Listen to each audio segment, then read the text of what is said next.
Hi, I'm Peter from Coffee Parts and I'm here with Erik from Marzocco Australia, looking at these, the Marzocco GS3s in the AV and MP format.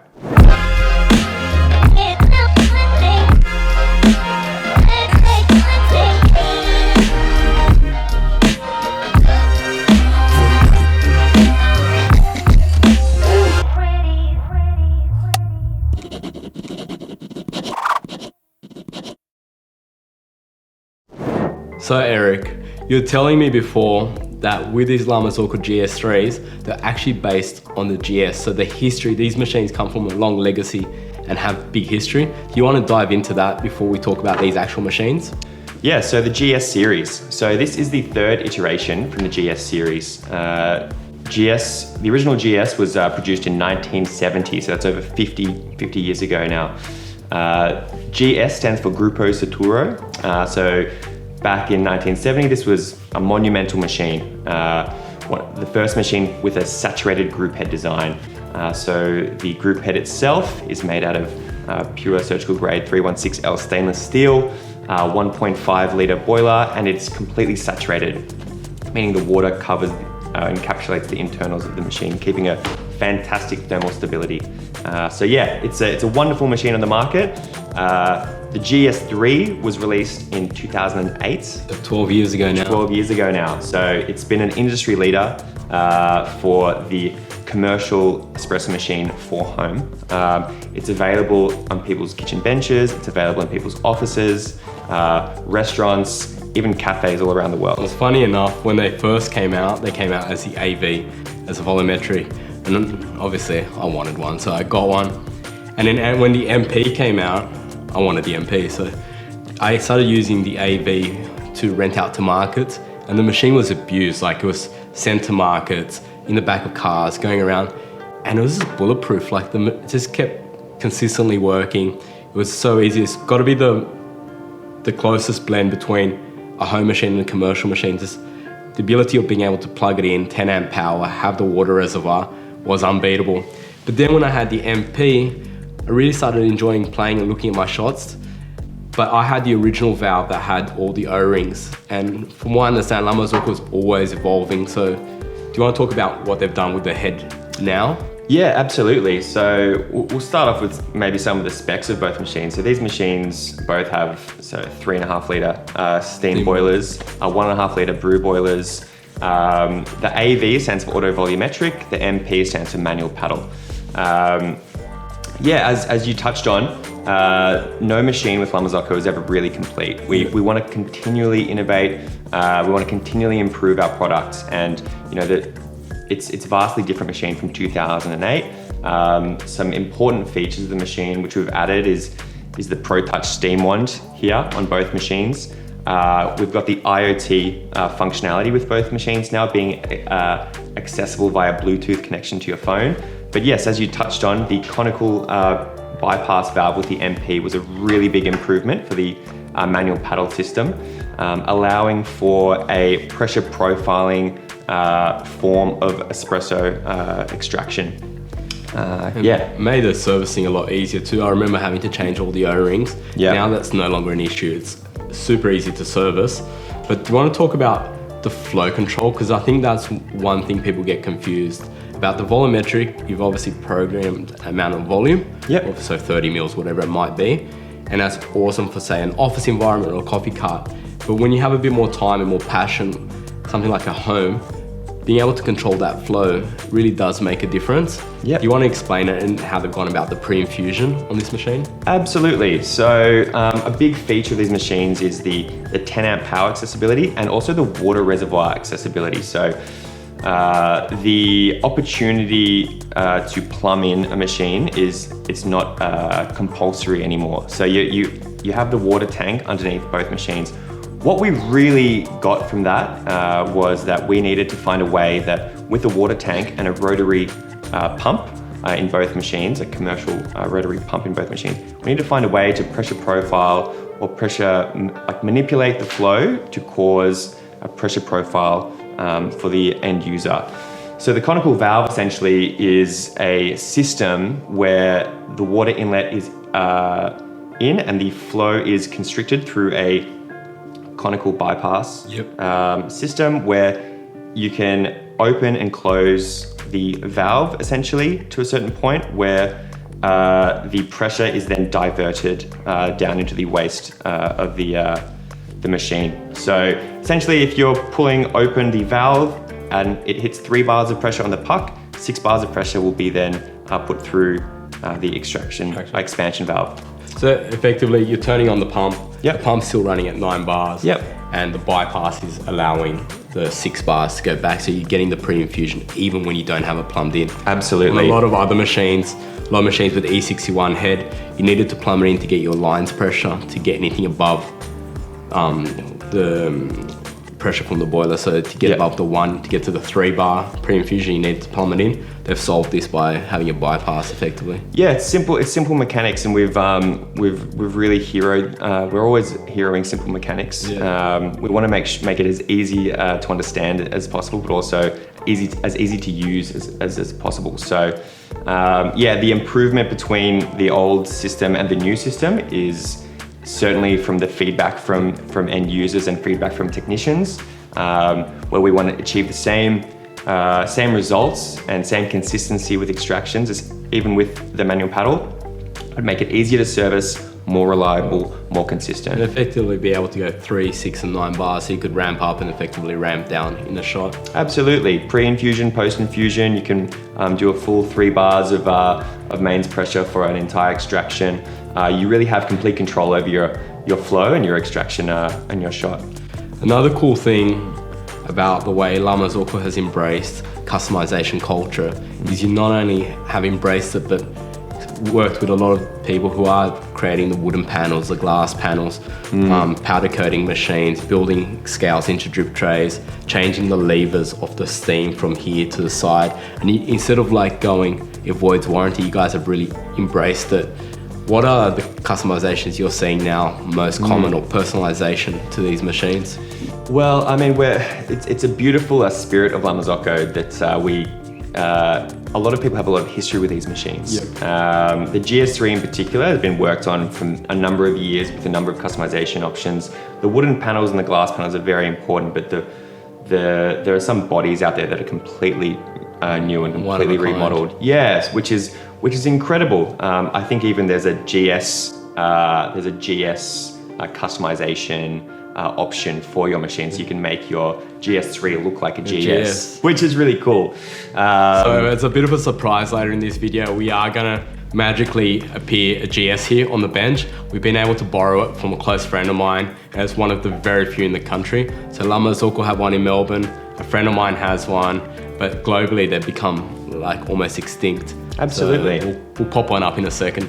Yeah, there's so many different features and options you can have with these machines that we consider them, with the history of the machine, a lot of people consider them like hot rod cars. So if people want to, I think there's one in the back here that I've taken a fancy to, that you've worked on previously, that I just love that spirit and that passion that people experience with our machines. And, there are GS3s out there from 2008 that still come into our workshop, that's still working, that all they need is a touch up and are ready to go again. It's interesting enough, you're talking about machines coming back. One of my dad's friends actually bought a GS3 secondhand, reached out to me because he wanted to just tidy up some things, buy some of the newer badges here for the side, etc. And I went over to his house to have a look at it, and I was like, this is my machine, I've owned this machine. And he was like, it can't be. And I'm like, yeah, because I remember some of the mods at the time, they didn't come out with the gauge on top. So I'd modded the gauge and I'd done a few things. I'd recognized some of the little scratches. I'm like, this is my machine. It felt full circle. I'd had it, I'd sold it. He'd obviously bought it from maybe the person I sold it to, maybe not. And now it's back. It almost felt, it felt weird, you know? I mean, but that's part of the spirit of La Marzocco. It's like we're a 94, going on 95-year-old company now, where we've got a lot of people that have been a part of our culture and our history, and the coffee community is that number one, that because they have such a passion for customization and for espresso. So we're very fortunate to be a part of that journey. For those of you guys watching, if you ever get the chance to go to an out-of-the-box party by La Marzocco, they really are one of a kind. Like I remember being in a few of them in Milan.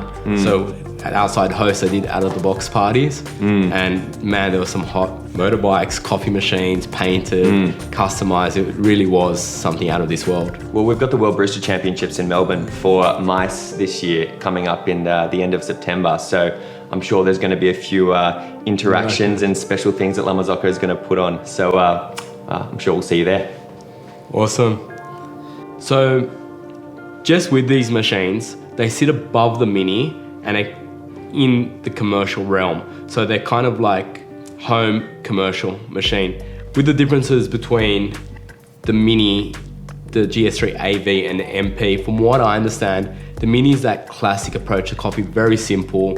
You run your coffee, it still has a large 3 litre steam capacity. So you got steam, you got the 170 ml integrated boiler, very simple. And these are kind of when you're starting to get the AV, probably more a home, but even an office that just wants to pump out coffee. You got the 3.5 litre steam boiler, got 1.5 litre saturated brew boiler. Absolutely. And then the MP tends to be when you're really passionate and want to dive into the coffee, the flow control, the 3, 6, 9 bar extraction. So they've all got their own little place. Absolutely. This is fantastic for repeatability, offering that same commercial viability, that same commercial extraction for repeatable day in, day out, again and again and again, but still available for a 10 amp power supply and a water reservoir. This is definitely for the coffee enthusiast. This is a premium espresso machine for the market. For where it sits, it is an absolutely phenomenal control available for that end user. So when you have a GS3 MP on your bench, you know what you're doing, which is fantastic. One thing that I like about actually the whole range is the La Marzocco steam. You guys have big boilers, so 3 or 3.5 in these cases. Absolutely. Very dry steam. And in the hot water tap on the GS3s too, you've added in a little dial here which allows for bleeding cold water bleed into your hot water tap. So for the long blacks, it really does make a difference. I find some machines are just too hot. Absolutely. For the long black. Yeah, because the water comes straight out of the steam boiler at over 125 degrees. So it's important to dial back your temperature, and this little wheel adjustment makes it a lot easier for the end user to really experience the best coffee.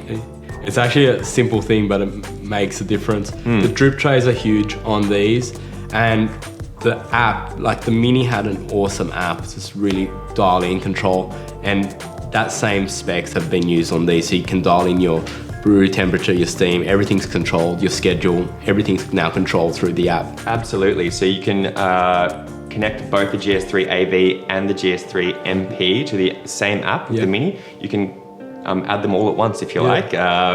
You have even more you do need a big kitchen for that. You have more opportunity to customize this in the internal settings with the GS3 AV in particular, including the pre-infusion, pre-wet settings, the pulses you can actually adjust on the fly, and the actual volumetrics you can adjust from your phone. You can turn it to standby mode, you can turn it off remotely, you can turn it on remotely. That's so cool, because on my one I had to go into the menu and you could still do everything, and I think 12 years ago it was cool that you could name your machine, you could go through it. It's such a geeky thing, but I remember having fun with that. And now it's all app-based, like it's... Now you can name it on your phone.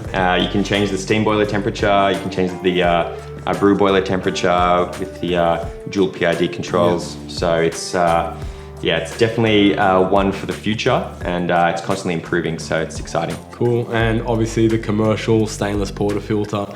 These portafilters rock. They're not only temperature stable, they're so easy to clean. I really do like them. Yeah, they're definitely a favorite, not only in the commercial espresso machine world, but in the home espresso machine world. They're the same portafilters for our commercial machines, all the same parts. They're so well weighted. They're actually interesting story that the portafilter design is universal with all La Marzoccos. It was created by this swordsmith in Florence as the precast. So that's why it's so fantastically weighted every time you feel a La Marzocco machine. I always felt like raw balance, but I never knew that. And I knew that the difference between weight, and you can get La Marzocco calibrated ones, so for tearing on the scale. Yeah. But I didn't realize that you guys had gone to that much effort. It was done many years ago, and it's still the same design, the same weight, the same balance. That's something that's really important for us, is that kind of final touch. And that's part of our entire product range. You know, we try and think what's best for the end user, what's best for the the barista making espresso every day. How can that experience translate into the correct extraction? Now there's one more machine that doesn't really fit in the home range, but it is a one group, and I've been itching to get my hands on it. We're going to be doing a video on it. Awesome. Do you want to say what it is? Or keep it a surprise? Oh, I mean, we can keep it a surprise. Yeah. There's definitely one on the market at the moment, which is quite a rare model for especially the Australian market. But it's super exciting. It's, there's not many in the country. Yeah. Maybe we'll keep the. We'll keep it a surprise for now, but there's definitely one other in the La Marzocco lineup coming up with an epic video. So I'm excited. Me too. So this wouldn't be a proper look into coffee machines if we didn't jump on and made an espresso and a milk-based coffee. Up to you, which machine are you thinking? Look, it's a tough choice, but I'm gonna have to go with the GS3 MP. It's just, it's a phenomenal machine. I actually thought you'd pick the MP. I do have a soft spot for this machine. Let's have some fun. Let's go. Let's do it. So we've preloaded 21 grams. You're going for a 2-to-1 ratio, is that right? Yep, absolutely. But we're gonna have a little bit of fun with it. Let's go. All right. So, great. So with that 21 grams in the basket, let's aim for that 42 gram out for a double espresso. However, let's have some fun with the infusion. So first off, let's start our pre-infusion at 3 bars. Now we're gonna wait until the first drip. Once that drip happens, we're gonna increase it to 6 bars. And as the shot progresses, we're going to go to about 9 bars. Your classic pump pressure. At the end of the shot, I'm going to reduce it for a post-infusion of 3 bars to soften the puck and complete the shot. Cool. So that's your pre-infusion, post-infusion double espresso. Let's have a try. Cool. That was pretty good. Pretty close. I didn't know it was coming at us. Cheers. You nailed it.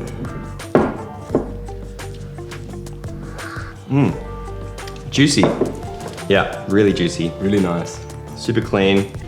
Yeah. The machine, of course, not the beans. I mean, don't want to toot out on too much, but it's a beautiful machine.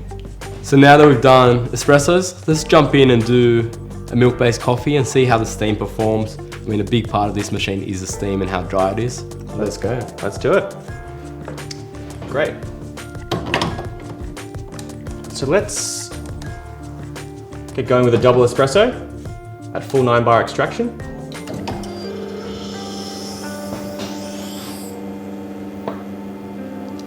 Whilst doing this, I'll purge the steam wand.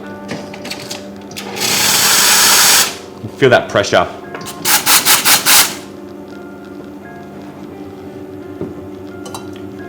Espresso looks almost done.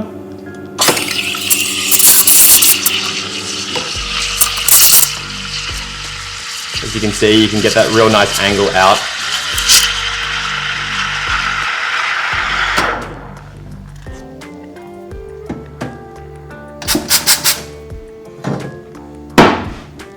Voila, beautiful milk.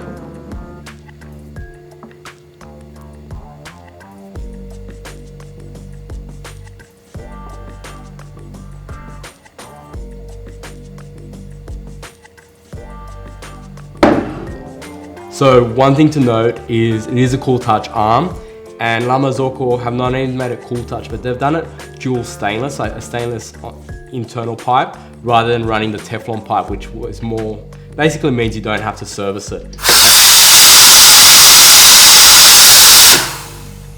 As you can see, still cool, and it looks good, the steam. So will you do the honors and have a taste test? It's actually pretty good. Oh, why? Was it you or the machine? Got to be the machine. Bit of both. Bit of both. Bit of both, I'm sure. This machine does rock when it comes to milk. Yeah, it is solid. It outperforms and just exceeds expectations. It's awesome. So like we promised, we talked about the original GS. This is it, what the GS3 was based on. And looking at this machine, it's actually quite funny that you've started noticing details like the phone number here, which was, I'll let you explain it. Yeah, this is, I'm geeking out pretty hard right now, to be honest. It's a really special machine, a real piece of history for the espresso machine market. As you can see, 2 group heads, just the 1 steam. This would have been made in the 70s, absolutely. Yeah, interesting, I was talking about it before. There's just a phone number on the back, which is on the Fratelli Bambi, so the Fratelli, so the Bambi brothers, the founders and original designers of the Marzocco espresso machine range is the family business. The phone number on the back here, which was how an investor, Ken Barkey, who was the new CEO of Marzocco International, actually ended up contacting the Bambi family originally by calling this number because he found the sticker on the back of one of the Marzocco espresso machines whilst traveling through Florence. He calls it up, and Giovanna Bambi, the wife of Piero, who's the namesake of the Linea PB, actually answered the phone, and it was their home phone line, which was also the factory service technician line back in the day. So it's a big piece of history. So this was literally built when they were using their phone number, their home phone number, as their service line. Absolutely, and this is it's a family-run business for a long time, and you can see it with every detail. Every part of the machine is hand-built. You can see the same Gruppo Saturo, or the saturated group heads, the same as the GS3. This is before volumetrics or before flow meters. There's some holes at the front of the machine which used to be shot timers, so essentially you could set it to run for a certain time as opposed to through a certain flow. Yeah, it's a fascinating piece of history. The body is incredible. Yeah, and you can still see the same shape which has been used in the GS3. Absolutely. So the GS3 was based on this machine. Absolutely. And there's been some people modify GS3s to look like this vintage machine. Absolutely. But, yeah, this certainly wasn't designed for a home, but it's amazing that we can move forward, progress. 50 years later, we've got GS3s in so many homes, so many coffee enthusiasts around the world. So yeah, a little piece of history, and then remodeled into the new world of coffee, which is pretty amazing. We're actually going to grab this machine and do a full video on this machine because it deserves its own video. It's got a lot of history, so have a look at that in a few weeks' time. Yeah, it's pretty special. I am honestly a big coffee geek right now, just looking at this machine. It's pretty amazing. So yeah, awesome. Thanks for bringing it along. It's a cool part of history. We'll jump back into the GS3 now. Beautiful. Firstly, thank you, Erik, for being here. It's been an honor and a pleasure to talk about these machines, and I learned so much about the GS and the whole history of it. And for you guys watching, if you have a question for me or Erik, hit us up in the comments below. If you've liked this video, hit the thumbs up and subscribe. Thank you.